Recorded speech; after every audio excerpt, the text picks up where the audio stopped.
एक मिनट हाँ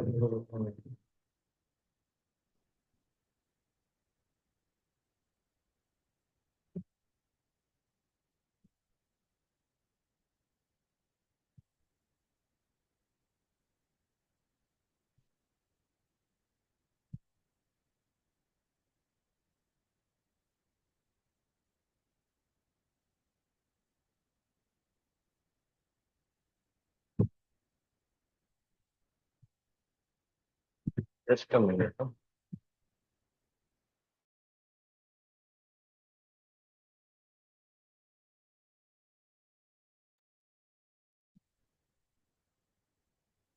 Okay, so we are starting with IFRS 13 today.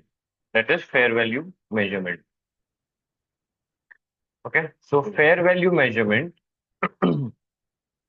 हाँ कैमरा क्यों ना था काम जस्ट अ मिनट हाँ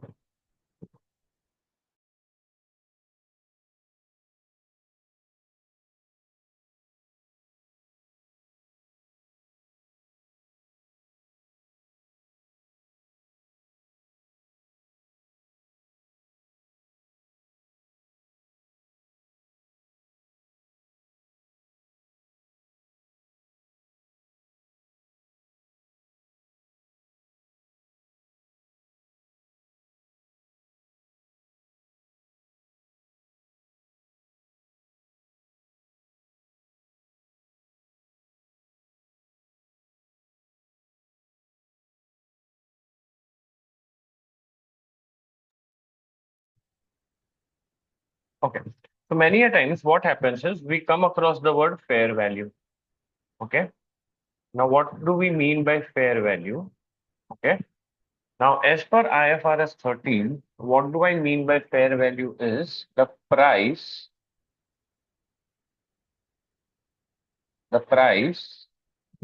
that will be received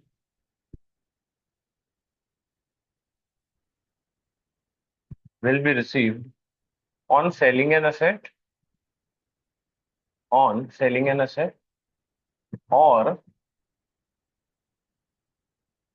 paid. Okay, when transferring a liability. When transferring a liability.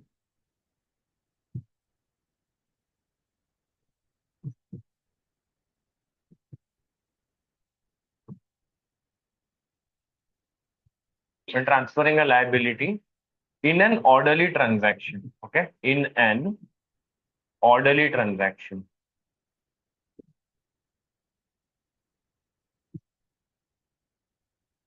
between knowledgeable market participants. Okay, knowledgeable market participants. Now see here the word orderly transaction becomes important for us. Okay, so fair value is any price that you will be paying for selling an asset. Sorry, you will be receiving while selling the asset, or that you will be paying while transferring a liability. Transferring a liability means settling a liability. Okay, and this should be an orderly transaction. Now, what do I mean by orderly transaction is it should not be a forced transaction. Let us say I want to sell my iPhone to a particular person. I put him a gunpoint. Okay, I show him the gunpoint. Sell it. Buy my iPhone for 5 lakhs, or I'll pull the trigger. Now, this is not an orderly transaction. Okay, so transaction should take place at an arm's length price. Second thing, whenever this transaction takes place, none of the parties should be facing liquidity crunch or cash crunches. Then you won't be able to find out the true value, the fair value of the asset or the liability. Now, let us say I want to purchase this laptop. The fair value is 50,000, but I am purchasing it for 40,000 only because I am facing some cash crunches. Now, this 40,000 will not be its fair value. Okay, so what is fair value? It is the price that will be received for selling an asset or paid when transferring a liability.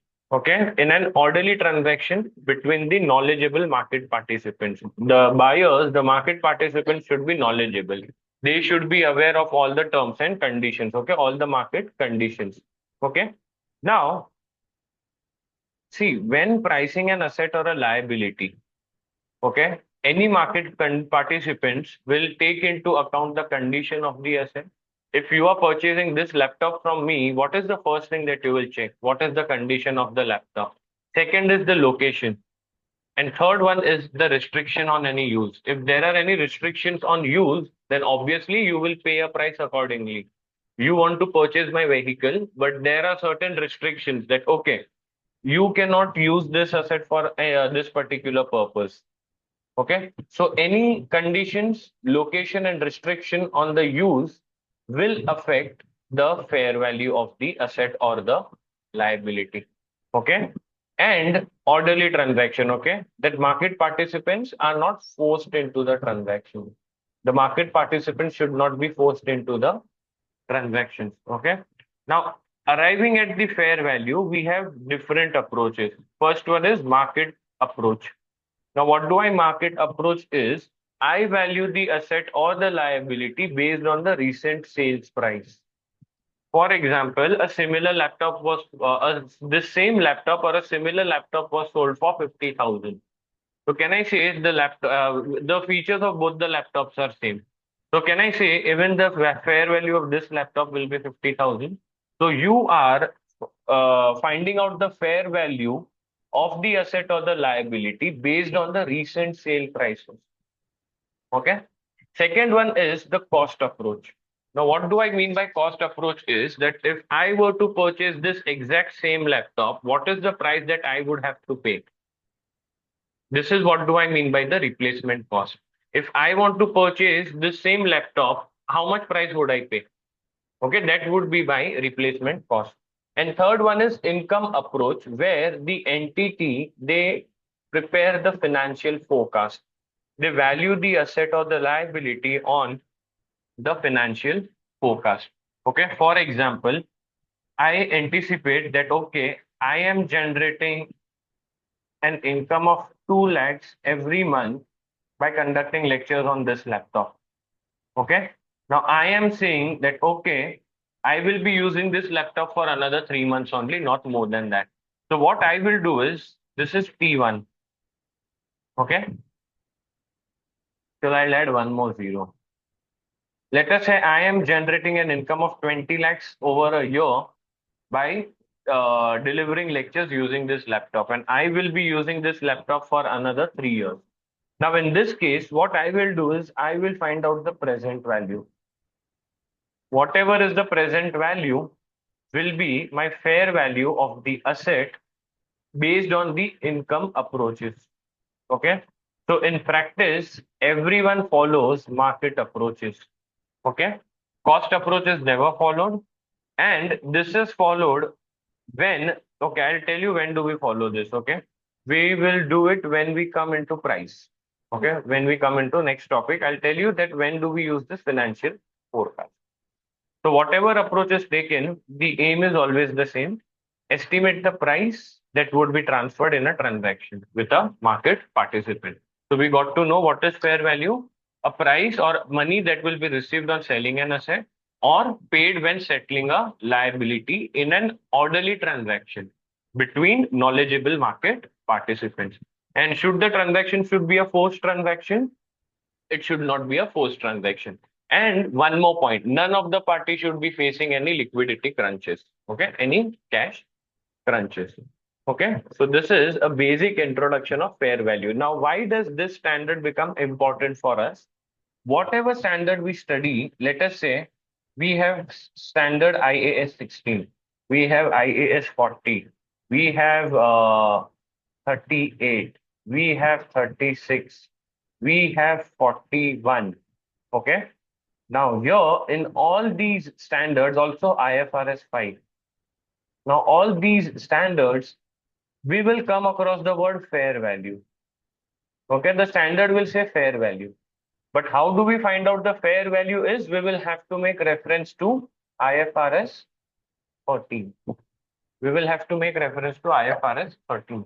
Okay. Now see, finding out the fair value of the asset or a liability is not our job. We have these people known as actuary. Okay.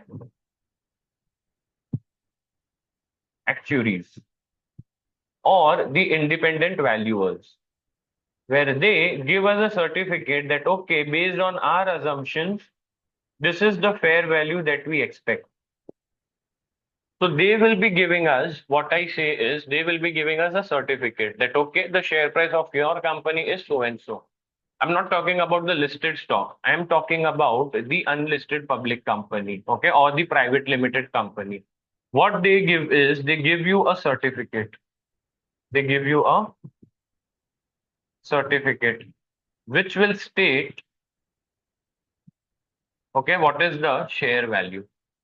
Okay. Now this certificate we will have, we can see that, okay, now in the financial statement, what our job will be, our job will be to give the disclosures from the practical aspect. Okay. What are the disclosures that we need to give? And is it a level 1 input or level 2 input, or it is a level 3 input? But in exam, they won't be asking us any disclosure requirements. We will be expected to give, a suggestion. Okay, that okay, a level 1 input is available, so you can determine the fair value using this particular level 1 input. Okay, now we come to price. Okay, fair value price. Now see, where always pay attention to this. This is the most important statement, that fair value is a market-based measurement and not the one that is entity specific. That means the fair value of the asset or the liability will remain the same in the same market. Okay, it is not an entity specific, it is market specific. So what we do is we don't consider the characteristics of the entity. Rather, we consider the characteristics of the product and the characteristics of the market and not that of the entity. Now, when we come to this non-financial asset, we have a question over here. Okay, we have this question where we will be giving our inputs that, okay, uh, fair value is a market based measurement. Okay, what is the price that you will get in the market? Okay, so it is a market based measurement. Okay, so what do we mean by market based measurement? When determining the price at which an asset would be sold, observable data from active markets should be used where possible. So you should take out the data from the market only, okay, and not entity specific. Okay. Now, an active market, generally, it is the market where the transactions occur frequently, right? Where the transactions occur frequently. Now, let us say I take an example of Chinese products. Okay. I take an example of Chinese products. Now, in India, these Chinese products are banned, right? People have banned voluntarily. So I cannot say that I will say that India is not an active market, right, for the Chinese products. But can I say Pakistan is an active market for Chinese products? Yes, because in other countries, Chinese products are allowed. So whenever we want to find out the price, you have to consider the active markets. Okay, that is the market where the transactions occur frequently.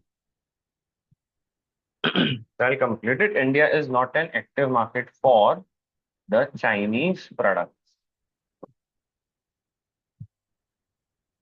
For the Chinese products. Okay. Now, IFRS 13, it gives us the 3 level of input. Okay. So we have a 3 level hierarchy. So what we have to do over here is we have to find out the fair value of the asset. So logically, let us say I am owning a car, which is Hyundai uh, i10. Hyundai i10. So if I want to find out the fair value, okay, let us say I am owning this car. So fair value of Hyundai i10. I want to find out the fair value of this car. What I will do?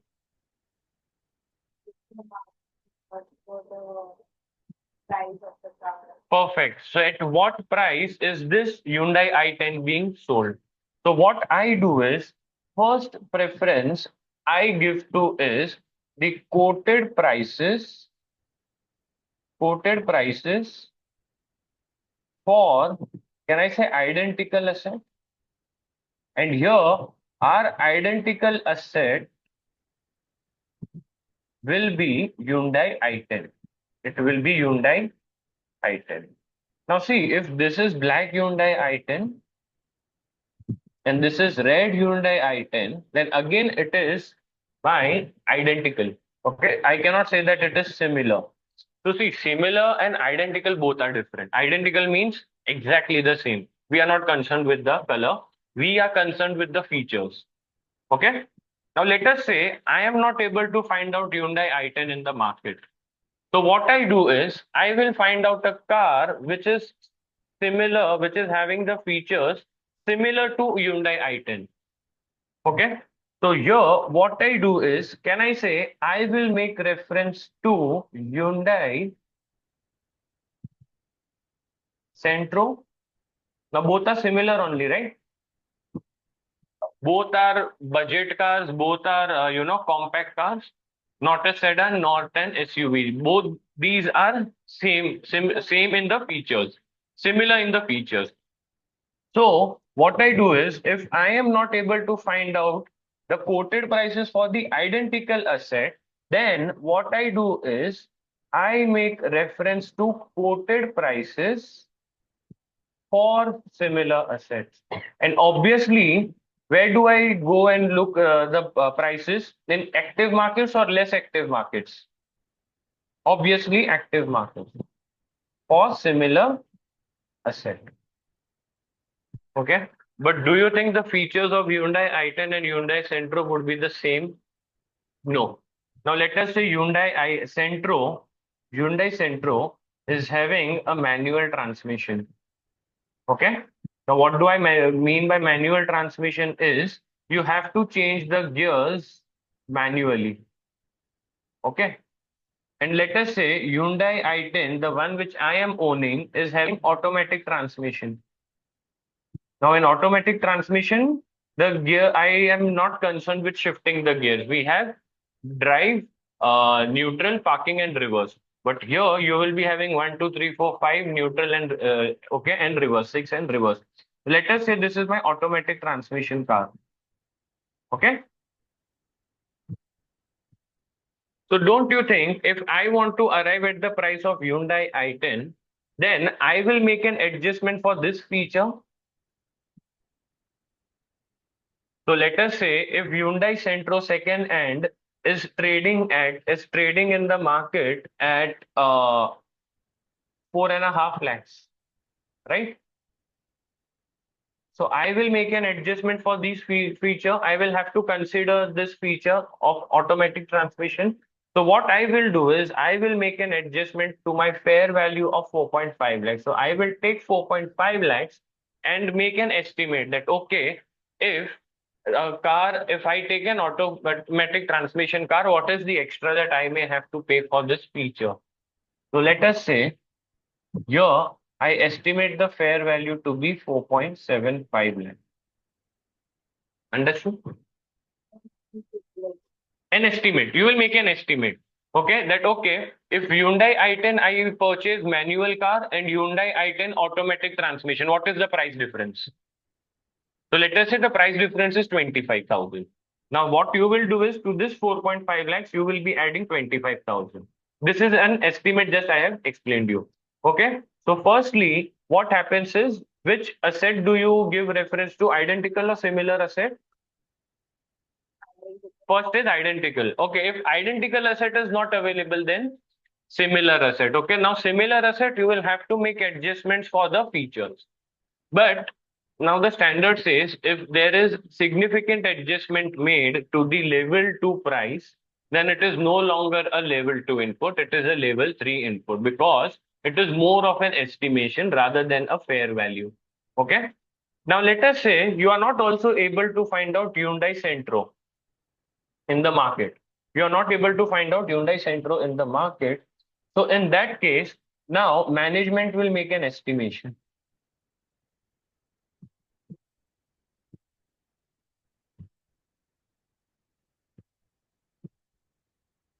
That is, I will go either by the cash flow forecast. Cash flow forecast. Now, this is something which is dependent on management's estimation. Okay. Now, what happens in this case is, see, the value, the fair value that I will get from here will be least or less reliable. Okay. So the standard says you have to give the highest priority to level 1 input and the least priority is given to level 3 input. Now here, can I say there are chances of manipulation? That if you want to asset a particular, you want to value a particular asset, then you will make an estimate. Okay, you can make any estimate you want. So what I will do over here is that, okay, if we use this car for another 4 years or 5 years, what cash flows are we expecting to generate? And then we discount it using a discounting rate. We find out the present value and then will be our level 3 input. Okay.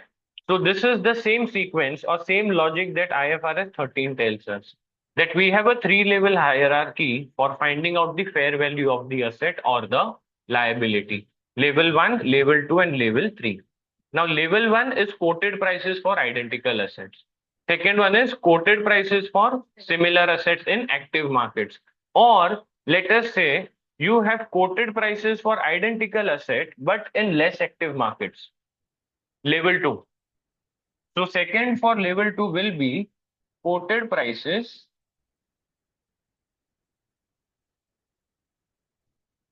for identical asset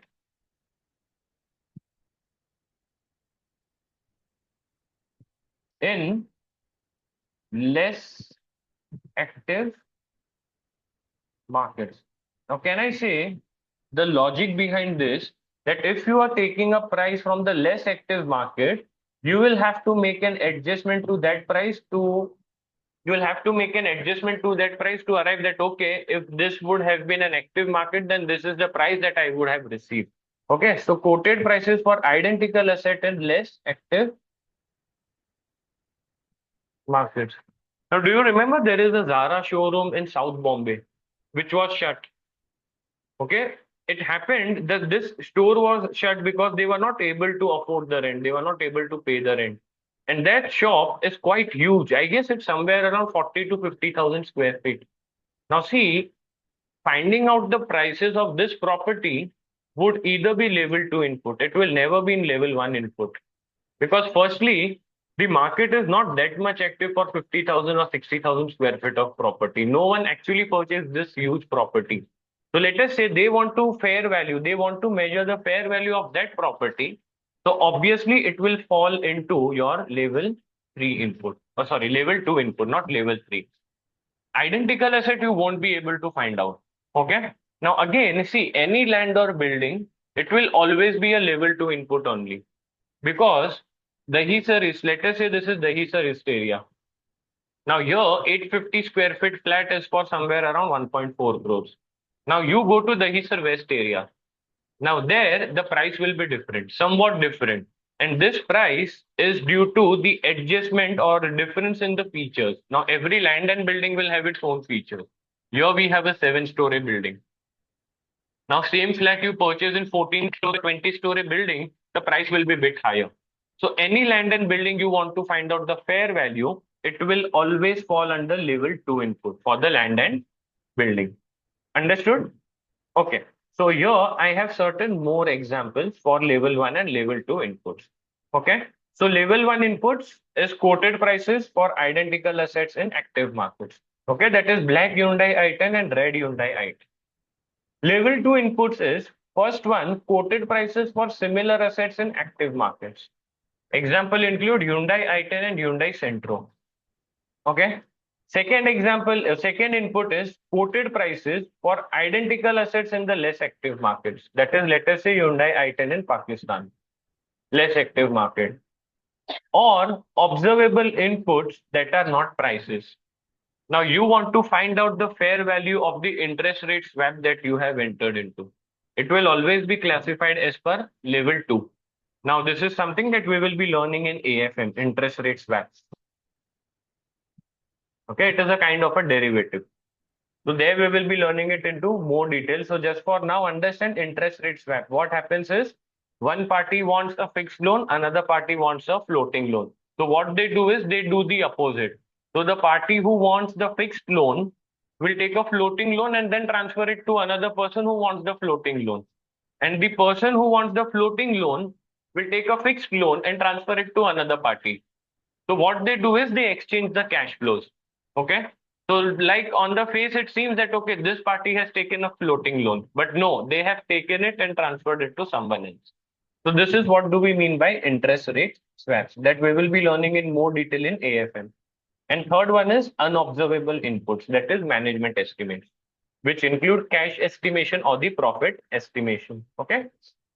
So level one, for an asset, equity shares in a listed entity. Example would be unadjusted quoted prices in an active market. Now, let us say I am holding 1,000 shares of Reliance Industries. Okay. 1,000 equity shares of Reliance Industries. Now, can I say I can get the price of these shares from either the NSE, National Stock Exchange, or Bombay Stock Exchange? So here, if I want to find out the fair value of these shares, it will obviously fall into level 1 input. It will obviously fall into level 1 input. But if you want to find out the share prices of a company whose shares are unlisted, that is, shares are not traded in the National Stock Exchange or Bombay Stock Exchange. So there, an estimate is made. An estimate is made, okay, based on the cash or the profit estimate. So again, something that we will be learning in AFM, that how do we find out the fair value of shares, okay?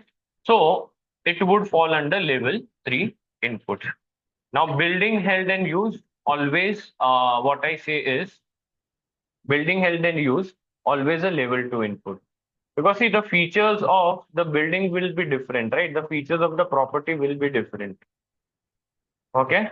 And what are the factors that affect the property prices? First one is locality. Second one is the amenities. Third one is the area.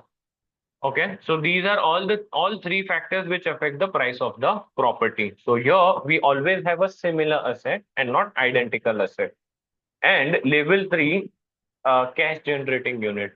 Okay. So profit or cash flow forecast using the own data. Now again, cash generating unit, we will be studying in more detail in the chapter impairment. We will be studying it in more detail in impairment. Now just remember, just understand what do I mean by CGU. Now this is a collection of asset. Or let us say I have my own factory. Now in a factory, only one single asset is not helping me to generate cash. I have multiple assets that help me generate cash. So all the assets within this unit will be my cash generating unit. That okay, these group of assets are helping me generate cash. Okay. So CGU again will fall under level 3 because here again what you do is you find out your profit or cash flow forecast. Okay. So priority is given to level 1 inputs. The least priority is given to level 3.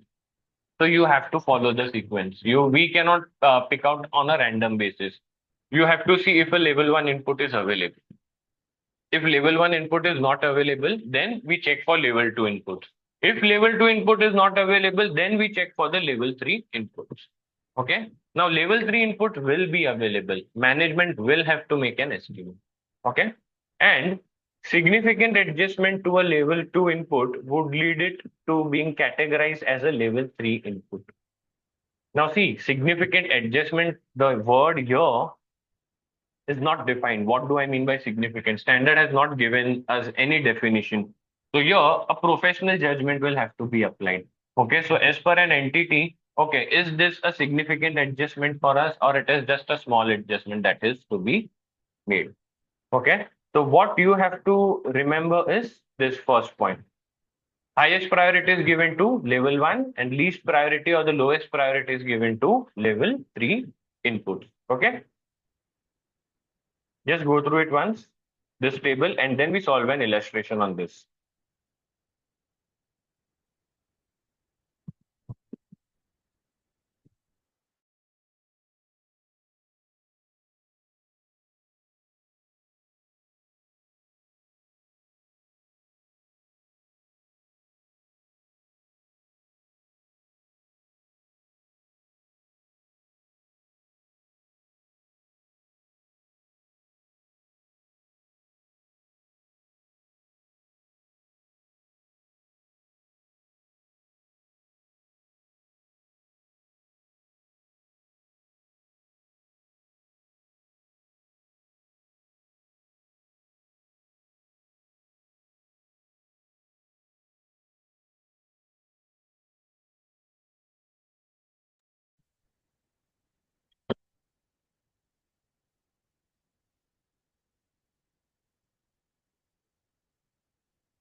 Okay. Discuss whether the valuation technique suggested by the directors complies with the international financial reporting standards. The baklava has an investment property that is measured at fair value.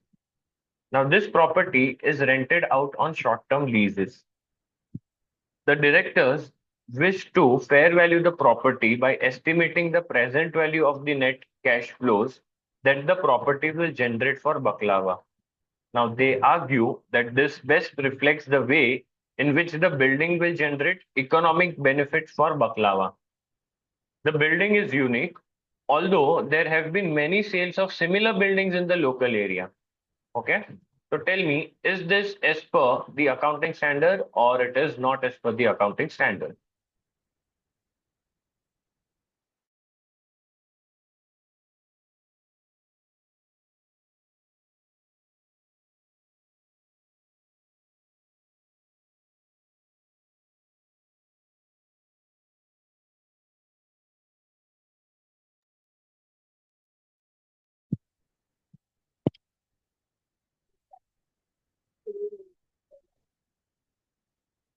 Hmm.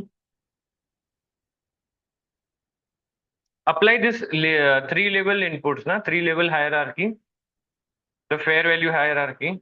Apply this and tell me, is it correct or incorrect? What is level one? Quoted prices for identical asset. What is level two input? Similar assets in active market. Okay. And what is level three input? Management estimate, that is unobservable inputs, could be cash flow or the profit estimate. Okay. Now, how do we go? Do we take any random input that we want, or we have to follow a sequence? You have to follow a sequence. Now, tell me which method or which level of input do the management wants to follow? Do the directors want to follow? Level? No, think again. Read this second paragraph again. You will get your answer.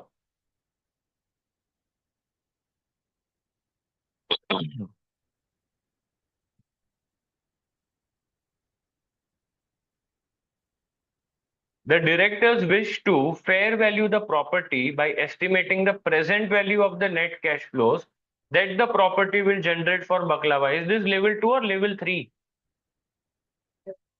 Level 3, right?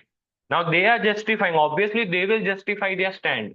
But can I directly use level 3 input to arrive at the fair value? Can I say this is level 3 is my last resort? only if level 1 or level 2 is not there, I can consider level 3 input. But in this question, are you having a level 1 or a level 2 input? You are having a level 2 input. So can they fair value the property using the level 3 inputs? No, right? They will have to adjust, they will have to consider the level 2 inputs. Okay, now how do you draft this? Tell me, how do you start? Requirement of the standard. IFRS 13 establishes, right,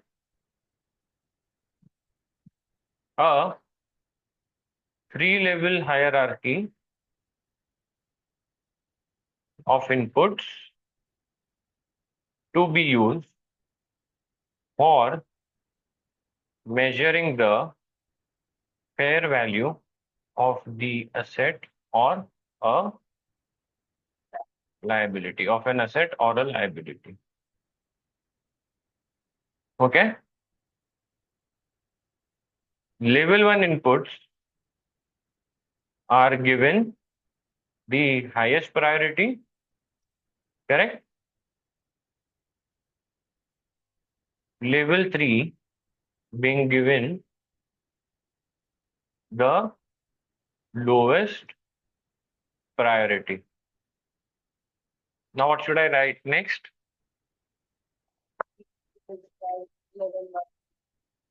No, that's fine if you don't, describe, that's fine.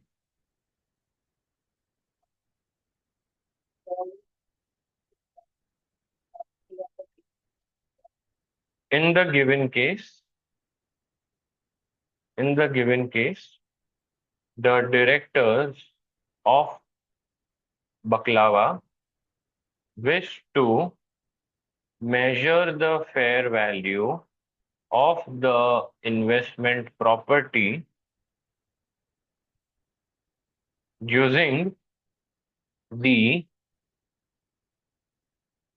not using, I'll say by estimating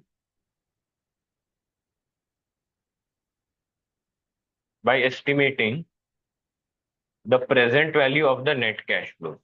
By estimating the present value of the net cash flows that the property will generate. Now, this would be a level 3 input. Okay. Although the building held by Baklava is unique, okay. Now I am stating that standard that there were instances. Now see, what I am doing is I am not copy pasting that statement. I will twist to the words. There have been instances of the similar building, of the similar buildings being sold in the local area. Okay.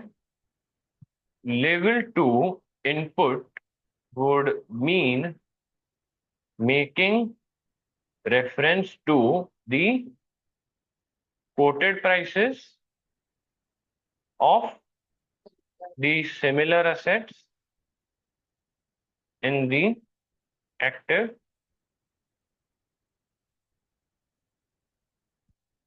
markets, where a level 2 input is available, a level 3 input cannot be used. Okay. So now I am arriving at the conclusion. So the directors of the Baklava should measure the fair value of the investment property using the or by making reference to the similar buildings in the local area. Okay, that is use level 2 inputs. Now I am saying that measuring the investment property based on the present value of the net cash flows would not be in would not be in accordance with IFRS 13. Okay, so this is my conclusion. This is how I have given the answer.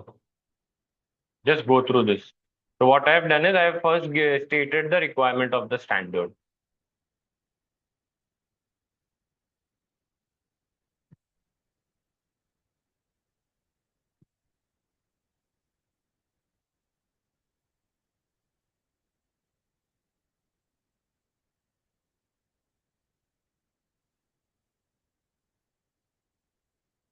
Okay.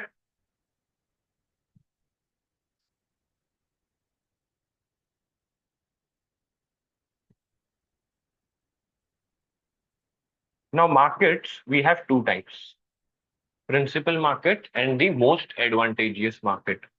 So what do I mean by principal market? It is the market with the highest activity for the asset or the liability that is being measured. Now let us say I want to measure the fair value of iPhone. Okay. I want to measure the fair value of iPhone. Now here, can I say India is a principal market? Now principal is AL, not LE. Okay. India is a principal market for iPhone. So what I will do is I will see that okay, for what price is an iPhone being sold in India. Now, if I mean principal market, you also need to have access to this principal market, access to the principal market at the measurement date. I won't say reporting date, at the measurement date. What do I mean by access is you should be able to enter that market or you should be able to transact into that particular market. So access to the principal market at the measurement date. You should have access to that market. Now let us say you are not having an access to the market. So in that case, you make reference to the most advantageous market. Okay.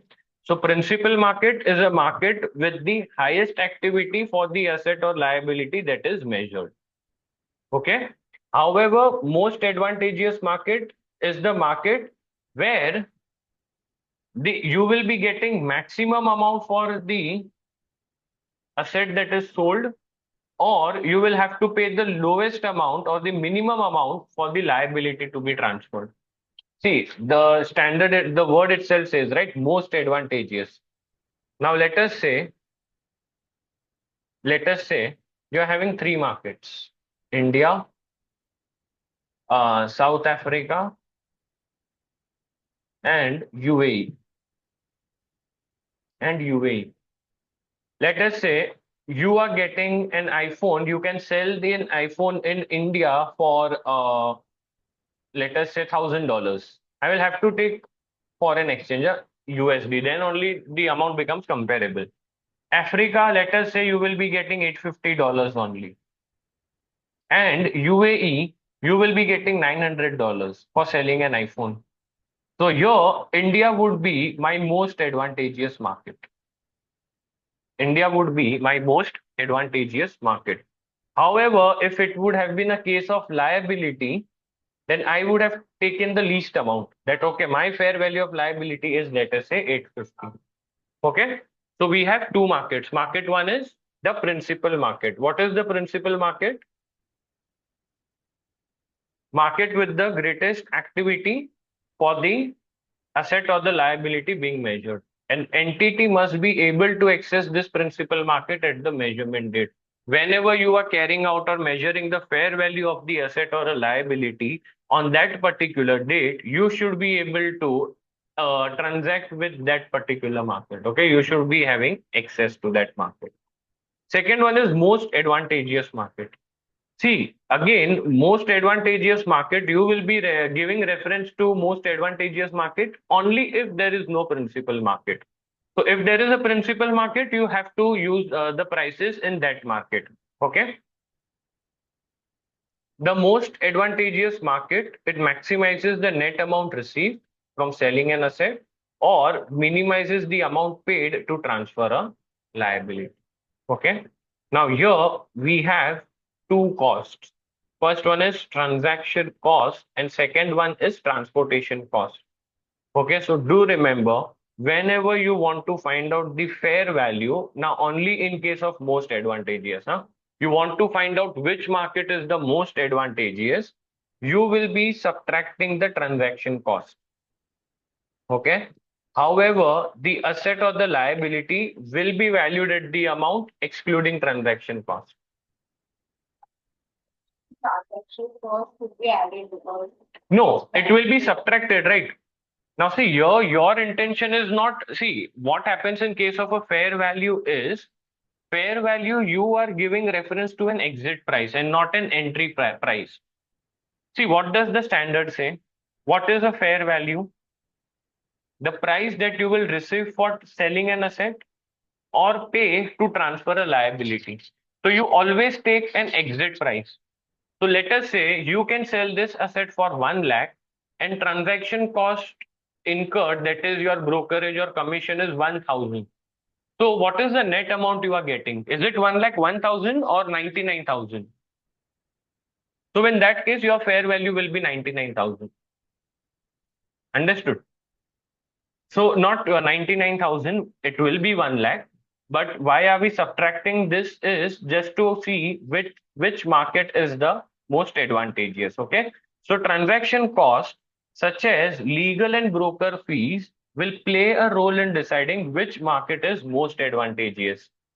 However, fair value is not adjusted for transaction cost. Now see, transaction cost is a characteristics of the market and not of an asset. See, transaction cost will vary from place to place. Now, here the brokerage rate is 2%, 5%. In some other state or some other country, the brokerage rate will be different. So, transaction cost is characteristics of the market. Now, I am finding out the fair value of the asset. So, for that, I will have to consider the characteristics of the asset only rather than the market. Understood? So, what do we do for transaction cost in case of most advantageous market? Do we consider it or we ignore it? See, initially you will consider it. You will subtract to find out the most advantageous market. But however, once the most advantageous market is decided, then you take the price that is going on in that market. Okay. Let us solve an illustration for this. Okay. Now, what is the fair value of the asset if market one is the principal market for the asset? Okay. An asset is sold in two different active markets at different prices. Now, an entity enters into transaction in both the markets and can access the price in those markets for the asset at the measurement date as follows. So we have the price for the markets, we have transaction cost, we have the transportation cost. Okay, now they are saying that, okay, market one is the principal market. Now, can I say which price will you take over here?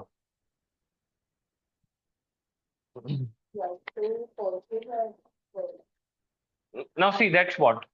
your consider is not your thinking or your ideology should not be whether we are purchasing or selling it. Now pay attention. Fair value, we find out fair value on the exit price. See, I am having the asset with me. See, what is the scope or what is the logic behind fair value? See, my intention or my concern is not to find out is not to sell the asset, but I am holding an asset. I want to measure that asset at the fair value. Okay, so your intention is neither to sell the asset or purchase the asset, but to just to remeasure the asset. Understood? And we remeasure the asset based on the exit price. Based on the exit price. You neither want to sell the asset nor you want to purchase the asset. The asset will remain with you. Okay. So can I say this is the price that you will be receiving, 26 and 25? And these are the price that you will be paying. Now, transaction cost. Is it a characteristics of the market or the characteristics of the product? Think again. Transaction cost. We just discussed the transaction cost will vary from market to market. So can I say transaction cost is the characteristic of the market, and what are you measuring? The fair value of the asset. So in that case, you will be considering the all the elements which are the characteristics of the product only. So here my fair value will be 26 minus 2, which is 24 in case of A. See, transportation cost you will be subtracting. Now, transportation cost is a characteristics of product. Correct? You understand? Larger the machinery, higher transportation cost. Okay. So in case A, your fair value will be 24. Okay. So A, market one is the principal market. Now, IFRS 13 states that at the time of calculating the fair value, only the transportation cost should be factored. Okay. Now, price is 26, transportation cost is 2, so your fair value will be 24. Now, let us say your carrying amount is 20. Now, what do I mean by carrying amount? Carrying amount is cost minus the accumulated depreciation. Okay, cost minus the accumulated depreciation. Now, what I do is I will compare this 20 with my 24. And then I will record either a revaluation gain or a revaluation loss. Something that we will be learning into IAS 16 for your revaluation of PPE and IAS 40 for revaluation of an investment property. We will learn this when we come across this chapter. So just for now, keep in mind that what we do is we compare the carrying amount with the fair value, and then we recognize a revaluation gain or a revaluation loss. Any question? Okay. Now here, they are saying no principal market can be determined. If no principal market can be determined, then what do you do in this case? Perfect. We make reference to the most advantageous market. Now see, transportation cost you will be subtracting. Now what does the standard say? To arrive at the or to decide which market is the most advantageous market, you will have to subtract both the transaction as well as the transportation costs. Okay. So market one or market two, compare the net price received. Which one is the most advantageous? Is it an asset or a liability? Market two is the most advantageous, right? Asset is sold. In which market are you getting the maximum amount? Market two. So market two is my most advantageous market. Okay. But if I want to now measure the fair value, I will not consider the transaction cost. I will just consider the transportation cost. So in this case, my fair value will be 23. That is the price minus the transportation cost. Price minus the transportation cost. Understood? So if no principal market can be determined, then the fair value should be determined by making reference to the most advantageous market. Now, at the time of deciding the most advantageous market, transaction cost should also be factored. Now, most advantageous market is the market which maximizes the amount of the asset. So, market one and market two. What we do is we first subtract price, transaction cost, and transportation. We subtract both the transaction and transportation. Then I decide, okay, market two is my most advantageous market. Okay. Now, from the above, it is evident that market two is the most advantageous. Okay. So, fair value will it be 22 or it will be 23? Sure. It will be 23. Understood? So, a quick summary. What is a principal market?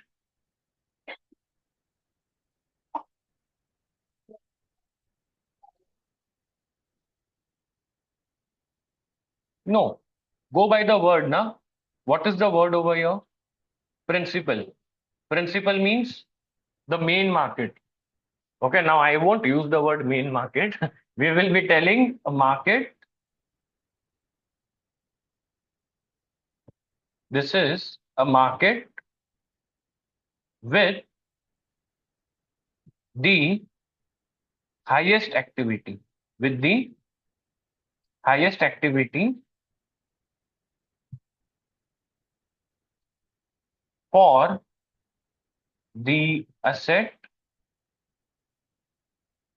or the liability to be measured. Correct? What is my most advantageous market?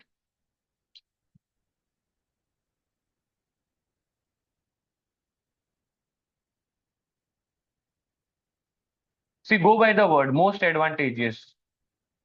Now, what are we finding out?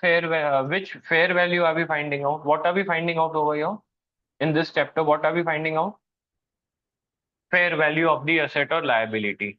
So, when will a particular asset be most advantageous for me for an asset? Which market will be most advantageous in case of an asset? No, most advantageous, right? See, most advantageous means फायदा होगा. Now, what I will see is in which market I am getting the highest price for the asset. Can I say that is the exactly the same thing that we did over here? Exactly the same thing that we did. Okay, in which market I am getting the maximum price?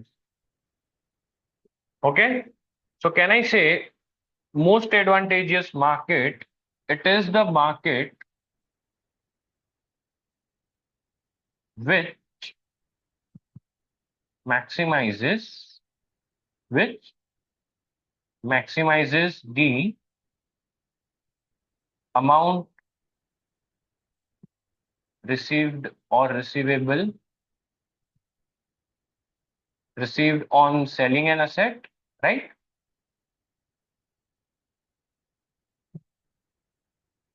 Or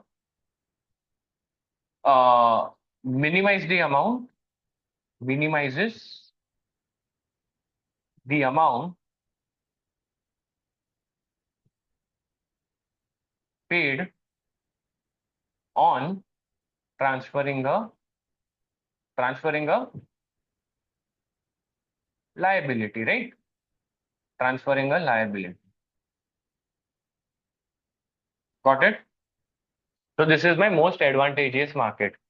Now, in case of most advantageous market, to decide the price, we subtract both transaction and transportation cost. Okay. So here to decide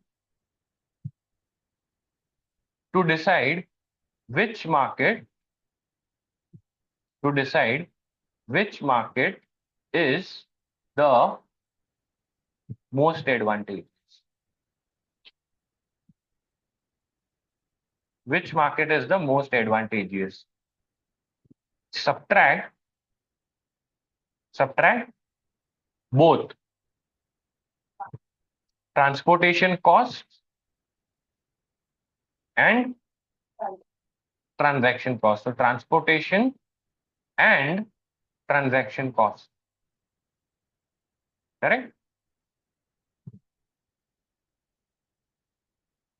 However, for measuring fair value, for measuring the fair value, which cost do we subtract?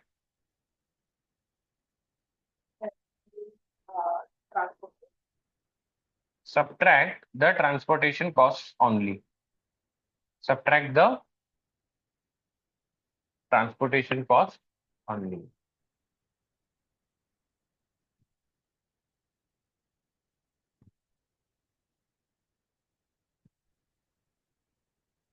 Got it?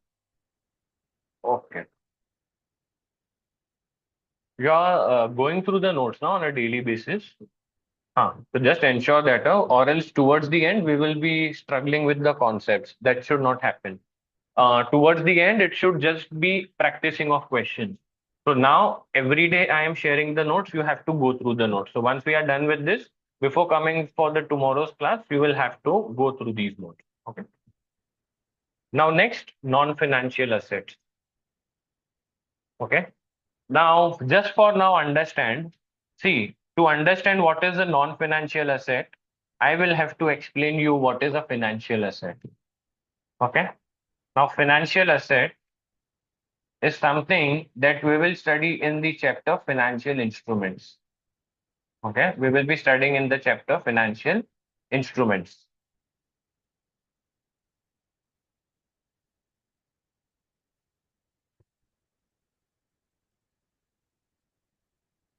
Okay. So just for now, that understand what do I mean by non-financial asset is these are my property, plant and equipments and my intangible assets. Any non-current assets, intangible assets. Okay. So if you want to find out the fair value of a non-financial asset, so in that case, what you have to take into account is the highest and best use. Okay. IFRS 13 says that the fair value of a non-financial asset should be based on its highest and best use. Now, let us say this laptop is my property, plant, and equipment because I am conducting lectures through this laptop. Now, I want to find out the fair value of this particular laptop. Correct. So, here, what I will do is I will make reference to the highest and best use. Meaning to say, okay, if I use this laptop for a normal job, what is the amount that I will earn? And if I am teaching using this laptop for teaching IFRS, what is the amount that I will earn? Okay. So non-financial asset, you always measure, what I say is the fair value is always based on its highest and best use. Highest and the best use, the use that will fetch you the maximum amount. Okay. And the standard says that the current use, okay, the current use can be assumed to be the highest and best use. Okay, so the current use can be assumed to be the highest and the best use unless evidence exists to the contrary. So if I am having certain evidence that, okay, if I use this laptop for some other purpose, I may get some extra benefit, monetary benefit. Okay, so what is highest and best use? It is the use that a market participant would adopt in order to maximize its value. Understood? So for non-financial assets, how do you measure the fair value? Based on its highest and best use. Now, what do I mean by highest and best use? It would use that a market participant would adopt to maximize the value. And can I say the current use is estimated to be, is assumed to be the highest and best use, unless evidence exists to the contrary. Okay. Okay. Now, the standard says that the highest and best use should be physically possible. Okay, it should be physically possible. Second, it should be legally permissible. And third one is it should also be financially feasible. So whenever you are finding out the fair value, okay, you are considering the highest and best use, you have to consider Okay, you have to check whether this particular use, is it physically possible? Can I use this building for a corporate office? Just an example. Can I use this building? Can I convert this building into a corporate office? Okay. Second, is it legally permissible? Do I have government permission to do it? And third one is it financially feasible? Do I have enough financial resources to convert this building into a corporate building? Okay. Understood? So highest and best use for non-financial assets. Okay. So it is considered, okay. So the fair value of the non-financial asset should be based on its highest and best use. What is the highest and the best use? The use that a market participant would adopt, okay, to maximize its value. And the current use is assumed to be the highest and best use, unless evidence to the contrary exists. And this highest and best use should be physically possible, legally permissible, and financially feasible. Okay. Then let us have a question on this. And then we are done with fair value measurement. Okay. Now, how should the fair value of the land be determined? Now, 5 quarters has purchased 100% of the ordinary shares of 3 halves and is trying to determine the fair value of the net assets at the acquisition date. Now, 3 halves owns land that is currently developed for industrial use. So, what is the current use of the land? Industrial use. Okay. The fair value of the land, if used in a manufacturing operation, is $5 million. Okay. Many nearby plots of land have been developed for residential use as high-rise apartment building. The land owned by 3 halves does not have planning permission for residential use, although permission has been granted for similar plots of land. So can I say legally permissible? Okay. The fair value of 3 halves land as a vacant site for residential development is $6 million. Meaning to say, if you use this land for industrial use, the fair value that you will get will be $5 million. However, if you use this land for residential development, what is the fair value that you will get? $6 million. However, transformation cost of 0.3 million would be need to be incurred to get the land into this condition. Now tell me, how should we go with this? At what amount should I measure the fair value of this land? Should it be 5 million? Should it be $6 million? Or it should be 6 minus 0.3 equal to 5.7. It should be. And how did we arrive at this conclusion?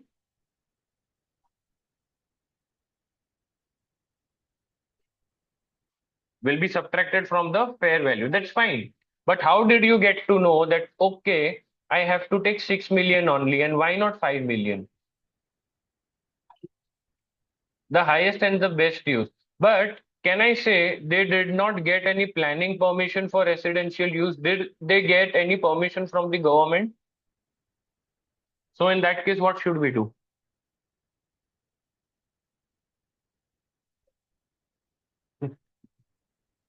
Correct. They did not get any planning permission from the government. So what should we do in this case? Now see, this is how I am making you think. This is the exactly the same way that you will think in your exam. Okay. Now see, they have given us a hint that, okay, similar plot of land have been granted permission. So it is probable that, okay, 5 quarters will also be getting a similar permission in future. Correct? Is it legally prohibited? No. Now, what do I mean by legally prohibited is you cannot use and what do I say is industrial land for residential. You cannot use it. Okay, means it is actually not allowed. Or let us say you cannot use agricultural land for industrial use. This is legally prohibited. Understood? Legally prohibited means government is not going to give you permission, neither now nor in the future. But here, you don't have the permission for the time being. But in future, you will be getting the permission because similar plot of land have been granted the same permission. Okay? So how will you start with your answer? 5.7 is correct. How will you start with your answer? Let us say this is the same exam question that you came across. How will you draft the answer? And also, you have to tell me how do you will write this answer in exam. Firstly, what do you state?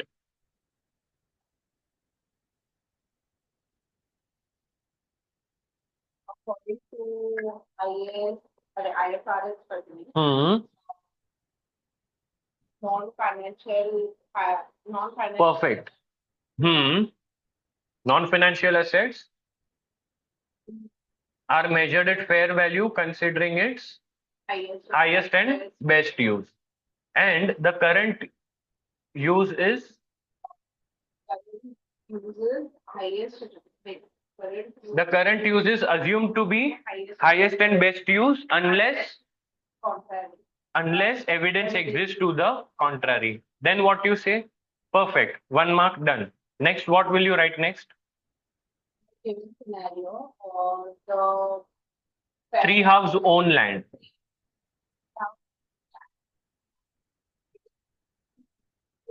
industrial Currently developed for industrial use. Now, what you will do is, now you will state that land is a non-financial asset. And then you will go ahead. So before you know, directly start with land, you will have to state that, okay, land is a non-financial asset. Now you will go ahead. Okay? Understood? Then you can analyze and then you write the conclusion. So exactly the same thing that I have done here. So land is a non-financial asset. Okay, that actually depends on where do you want to write. You can first state IFRS 13, okay, and then you will state towards the end that land is a non-financial asset. I will not write this first.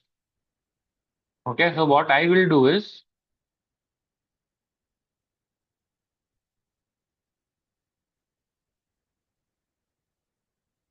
okay, land is a non-financial asset.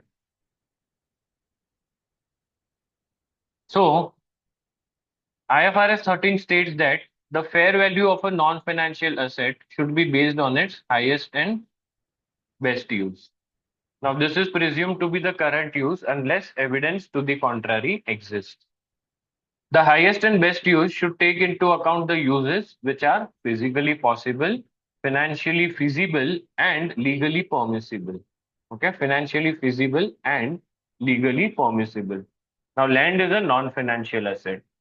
Now, the current use of the land suggests a fair value of $5 million. Now, what I am saying is linking it to the standard that, okay, there is an evidence that the market participants will be interested in developing the land for residential use.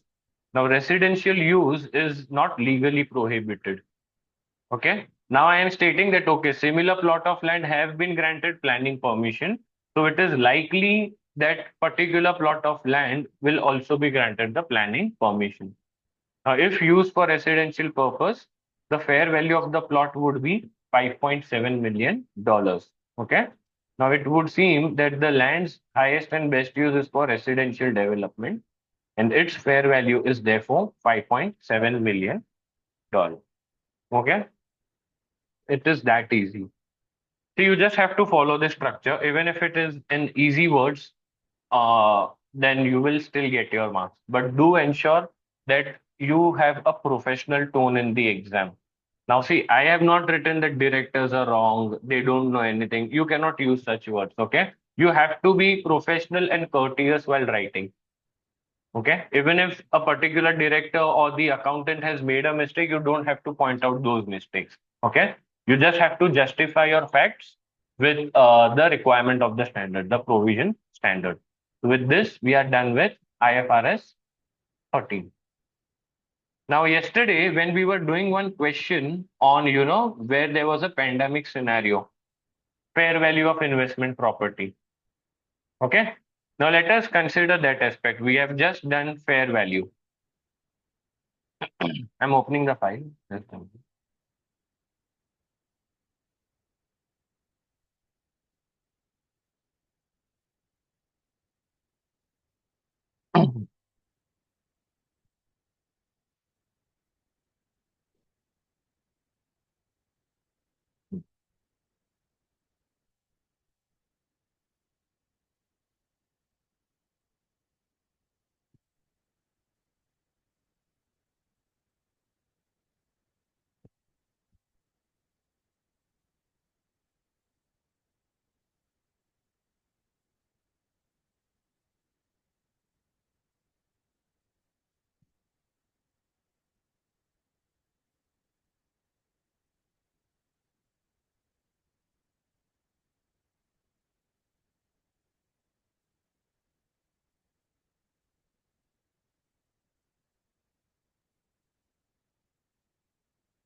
Hmm. With regards to Wing Company's financial statements for the year ended 31st December 2018, discuss the impact that the pandemic and subsequent events will have on fair value measurement of investment property. Okay. Now, for now, investment property is a non-financial asset, right? Okay. So just keep this in mind. Now, this is relevant for us, this paragraph. Wing Company has several investment properties which it measures in at fair value in accordance with IFRS 13. The pandemic has significantly affected the market price of these properties. The directors of Wing Company are of the opinion that the market is undervaluing its properties and have therefore decided to disregard the market prices at 31st December 2018. The directors claim that some of the market transactions are not representative as they are based on transactions which are forced due to the cash flow problems of the vendors. Means they are facing some cash crunches. Okay. The directors have indicated that they would not sell their properties in the current market. Now there has been a significant decrease in the volume of transactions in the property market. However, similar properties similar to those held by Wing Company have been sold in December 2018. Now see the directors over here, they are saying that we don't wish to measure the investment property at fair value. Okay. Now see the standard says that okay, in investment property, the standard that we will be learning, just pay attention what happens in investment property. IAS 40, it pertains to this standard relates to my investment properties. Okay. Now what do I mean by investment properties? These are any properties that I hold either for my rental income or for capital appreciation. So I purchase that property just to give it on rent to someone else. Okay. Or for capital appreciation that, okay, I purchased this land for 35 lakhs. In future, its value will be 1.5 crores or 2 crores. Okay. Now, here we have two options. We have two options. First one is the cost model, and second one is the fair value model. Now, generally, everyone follows fair value model for investment property. Now, what does the standard say? That once you follow the fair value model, you will have to remeasure your investment property at every reporting date, means annually, at least annually. So, whatever is the gain or loss on the fair value remeasurement will be taken to P&L. So, what I do in this case is, let us say my carrying amount is $1.5 million. My fair value is $2 million. What is the difference? $1 million. So this is my fair value gain, which will be taken to P&L, which will be taken to. So even if I am having a loss, it will be taken to P&L. Now see, what I can see over here is that the directors are on purpose trying to recognize the loss because this pandemic kind of situation has already affected their business. So they don't want this fair value loss to go to P&L. Else the P&L will look weak. Okay, the PNL would not look attractive to the investors. So they are trying to avoid. This is the reason they are trying to avoid the fair value measurement. Now, this is not the part of the solution. This is just a way of thinking that I have given you.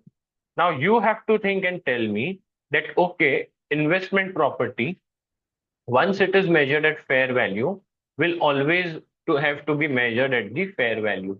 So you can one you can do is you can link the standard, okay, not revaluing the investment property at reporting date would lead to a change in accounting policy, right? And yesterday only we learned, can I change my accounting policy?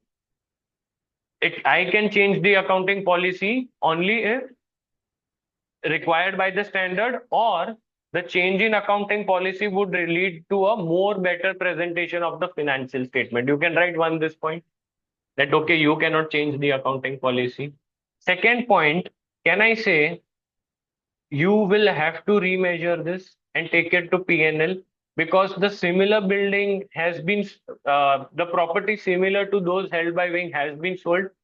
So as of now, they will have to recognize the fair value loss. And whenever in future the market prices come back to the normal, they will have to, what I say is remeasure, recognize the fair value gain again. And also, they will also have to make certain estimates, certain judgments to arrive at the fair value. Okay, see, properties are similar. Correct. The properties are similar. They are not identical. So again, certain adjustments will have to be made.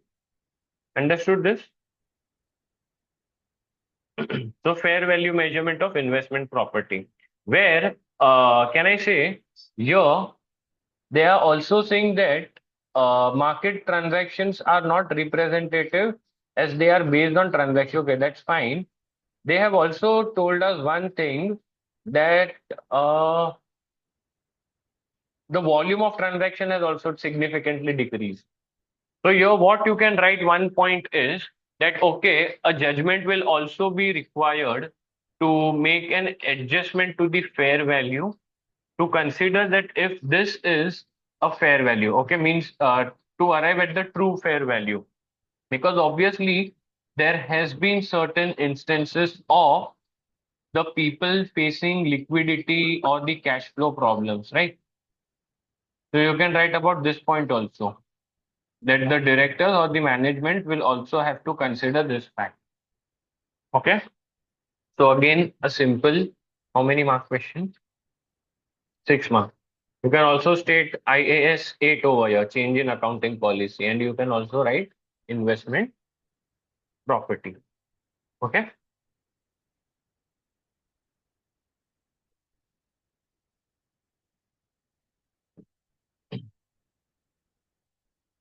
Now, next standard that we are left with is, sorry, for today, left for with today is IAS 10, which is my adjusting and non-adjusting event. Sorry, events after the reporting period, after the reporting date. Hmm.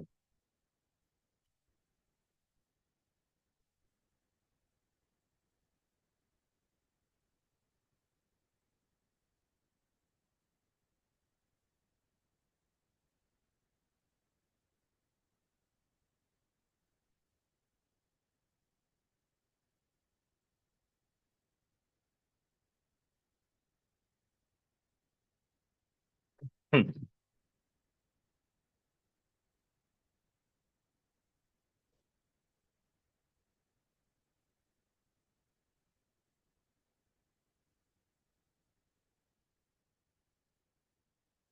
Okay. Now, this is another important standard. Now, from theoretical standpoint, it seems quite easy, but while applying it practically, it becomes quite challenging. Okay. So IAS 10, events after the reporting period. Now, what happens is, now in one company that I was working as an into IFRS consultancy. Now, I won't name the name of the client. Okay. So, in my IFRS consultancy role, okay, what was my job? I used to help management prepare their financial statements, prepare the FS. Now, they were either as per Ind AS. Now, see, Ind AS are derived from IFRS only. So 80 to 90%, I would say 90% of Ind AS is exactly the same of IFRS. So Ind AS is actually copied from IFRS. So my job over there was to prepare FS as per Ind AS, as per IFRS, and also as per SFRS. So we also had one Singapore entity. So we had prepared their financial statement as per the Singapore financial reporting standards. Okay. So what happened over there was one entity, it was an MNC, their audit for financial year 21-22,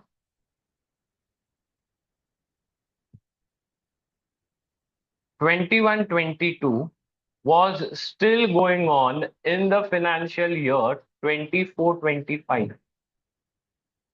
Means it was more than 3 years that the financial statements were not filed. We have to file this financial statements in India with ROC, right?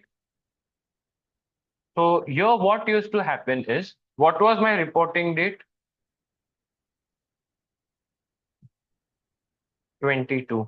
Now let us say the date on which these financial statements were approved were 30th September 2024. So imagine the length of time period. See, this is my event after the reporting period, right? So here, any event might happen. It may happen in financial year 23-24. So theoretically, I should not be concerned with it. Okay. See, if it's till September 2022, I understand that any event happening between 1st April 2022 to 30th September 2022, I should consider it as per IAS 10. But what for events after 30th September 22, but before 30th September 24? So here, the judgment becomes important. The concept of materiality becomes important. So theoretically, it is quite a small standard, but practically, it involves what I say is more judgment to be applied. Now, what do I mean by events after the reporting period? Now, these are the events that happen any date after the reporting date, but before the date on which these financial statements are authorized for issue.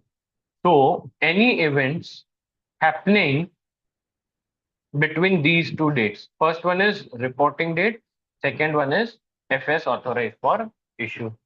Now, any events that I have are classified into two types. First one is adjusting events,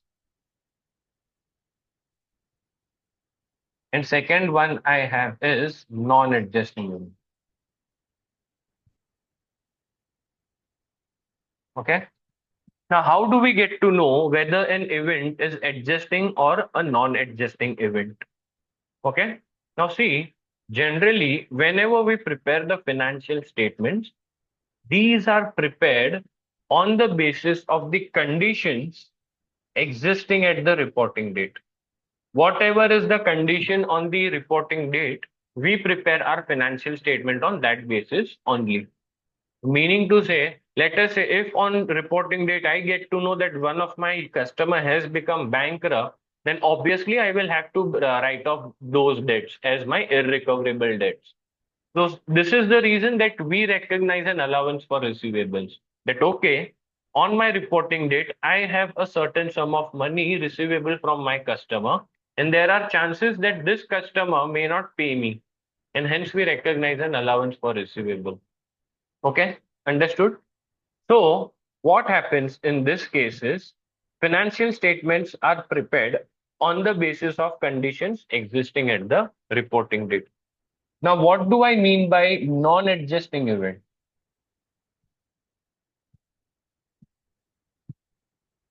What do I mean by non-adjusting event?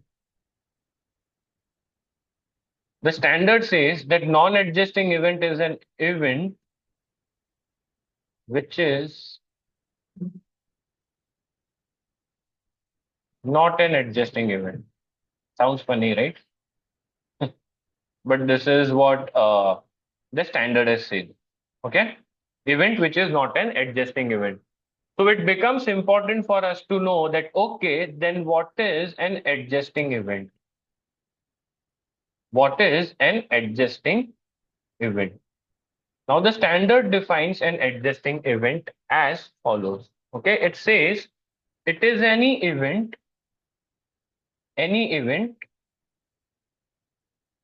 which gives further evidence, which gives further evidence to the, which gives further evidence to the conditions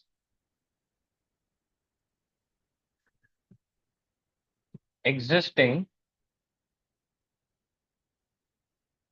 at the reporting date. At the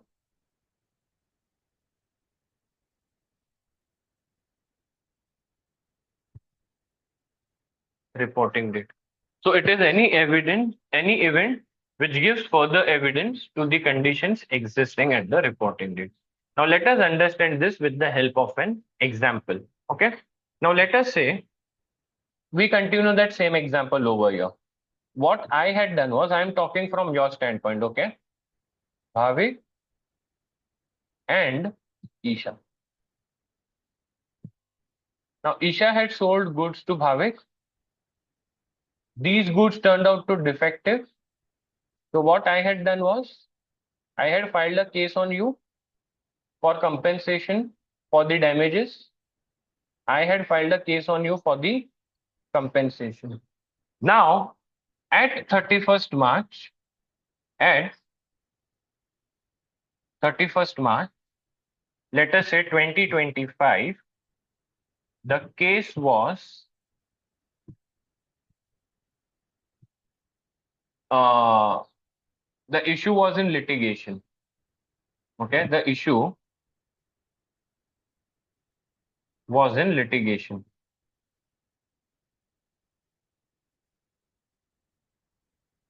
Okay, it is not before, or rather, I'll change my words. Court confirmed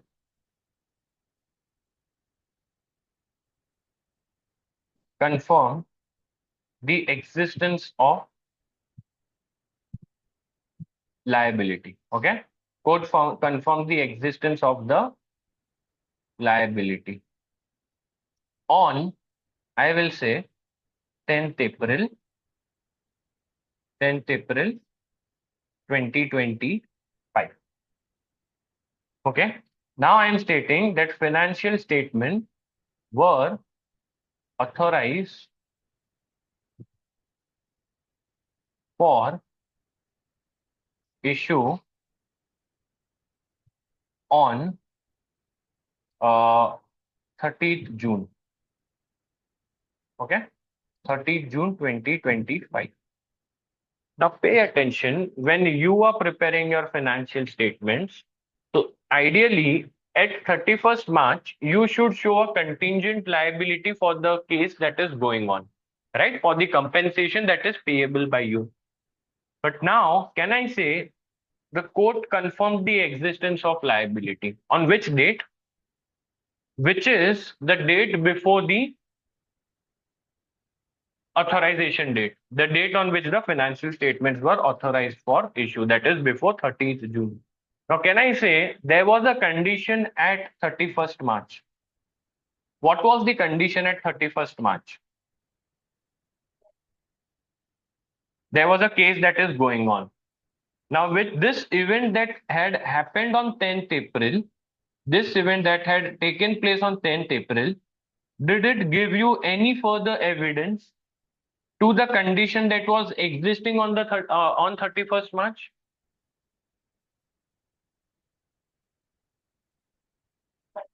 See, the event that happened on 10th April, did it give you any further evidence to the condition existing on 31st March? What was the condition existing on 31st March? Tell me. What was the condition on 31st of March? There is a litigation going on. On 10th April, what happened? Court confirmed the existence. So can I say, here you got a further evidence? Which evidence?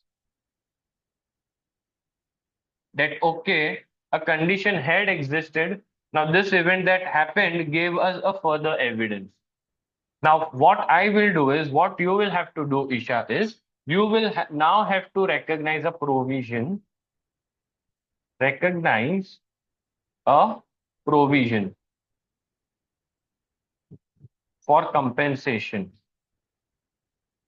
But on which date? On no 31st March. That is before you, means when you issue this financial statement to the users, they should also know that okay, we have incorporated a provision, we have recognized the provision. That's what there. Contingent liability was there on 31st March because you didn't know that okay, will the court rule the decision in your favor or in Bhavik's favor? No. Now see, this contingent liability, we already discussed that you disclose a contingent liability. You never recognize a provision. Tell me, were your financial statements prepared on 31st March? No, they were not. The process of finalizing the financial statements was going on. Okay, the process for preparing the financial statement started from 1st April and it went on till 30th June. Now, if you are getting to know on 10th April that okay, a liability is confirmed, a contingent liability has now become confirmed. So, wouldn't it be fair for you to take the provision on 31st March only, to recognize the provision at 31st March only? Even though you will be paying on 10th April or any after date, any other date. So today, what you will be doing is debit compensation charges, PNL, and credit provision for compensation. Now, when you pay this liability in the next financial year, journal entry will be debit provision for compensation and credit bank. Okay. So you just have to see that any event that happened after the balance sheet date, does it give you any further evidence? Okay. Now let me take another example. So you understood adjusting event? Okay. Now let me take another example and you have to tell me if it is adjusting or non-adjusting. Okay. Now let us say my reporting date. My reporting date is 31st March 2025. Financial statements authorized for issue. Okay.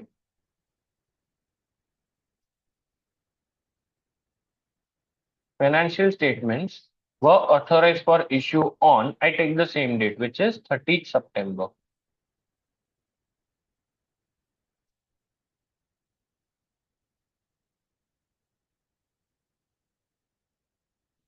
(2025). Now, what happened is on 30th May 2025, a major fire broke out. A major fire broke out in the factory. In the factory, damaging the assets. Damaging the assets and also the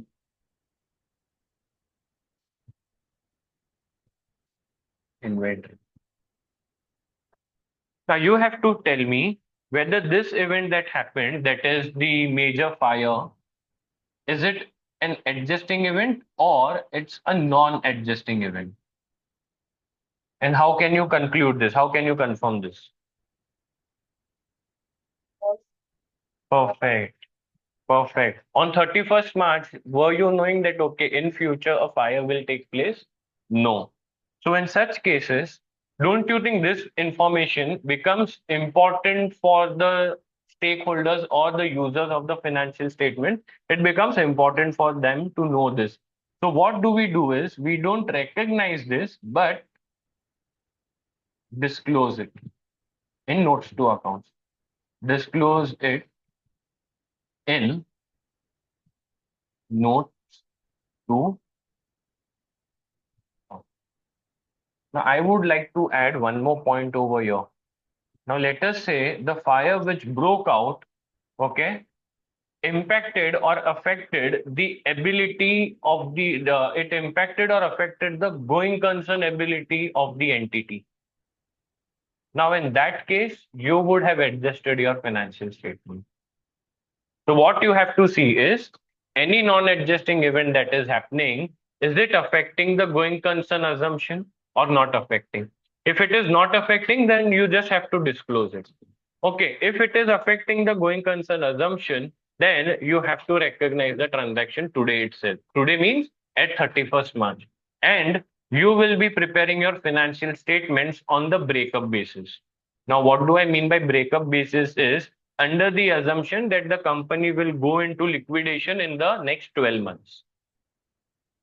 Okay. So breakup basis, how do we prepare financial statement on breakup basis is something that is given to us in IAS 1, not important from our exam standpoint.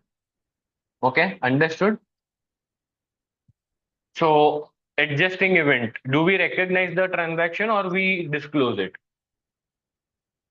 Recognize. Non-adjusting event, we disclose it. Okay, but if any event that happened that is non-adjusting, but it impacts the going concern assumption, then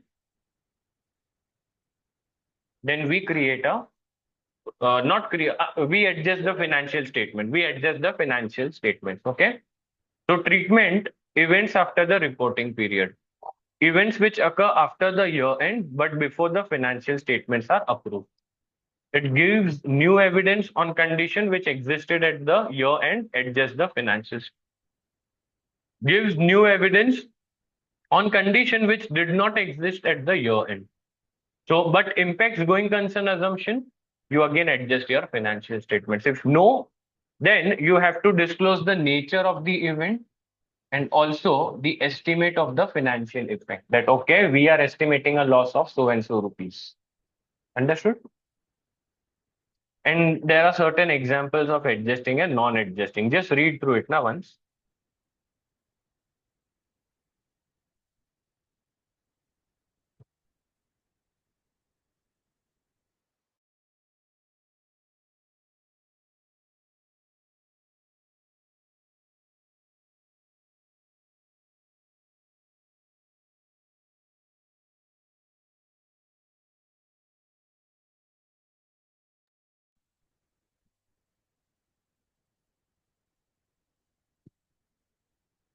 Now see the fall in the selling the inventory at a price lower than its cost. What was the condition? You were holding this inventory at your reporting date.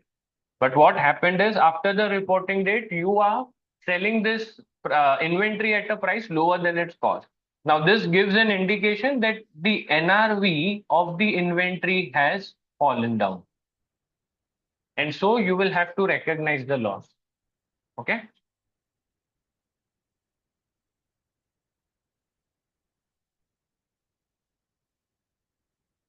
Like bankruptcy of the customer after reporting it.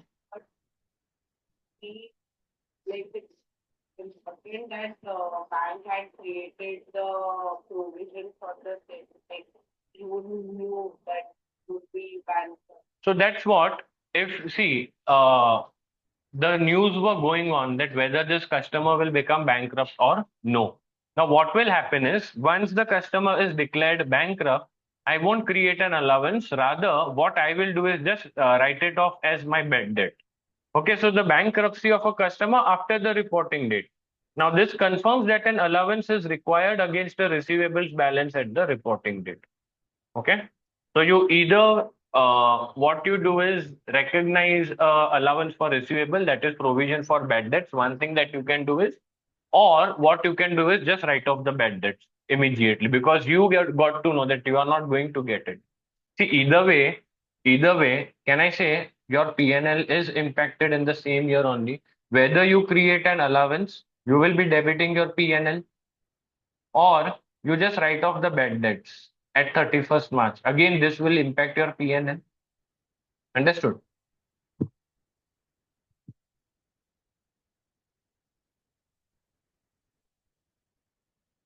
This was the example that we had discussed, point number 4. Correct? Now see, we had discussed restructuring in the previous class, right? That if there is no constructive obligation, then disclose it as a non-adjusting event, right? As per IAS 10. Okay, so earlier equity dividends declared or proposed were considered as an adjusting event.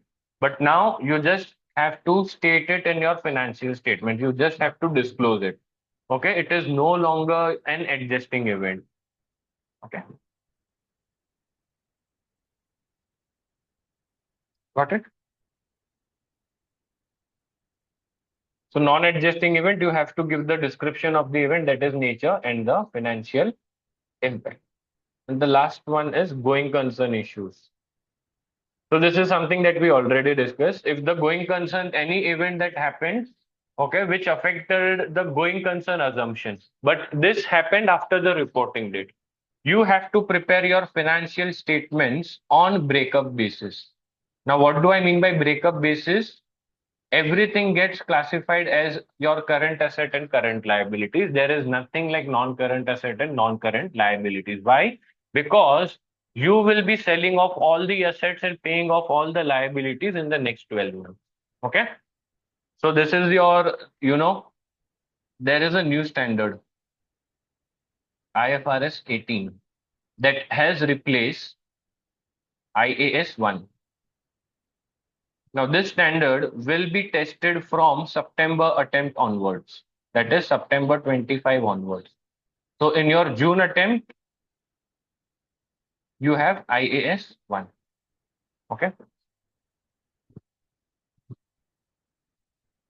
See, it's exactly the same, no difference. But what they have done is they have, divided the PNL into operating activity, investing activity, and financing activity. Okay.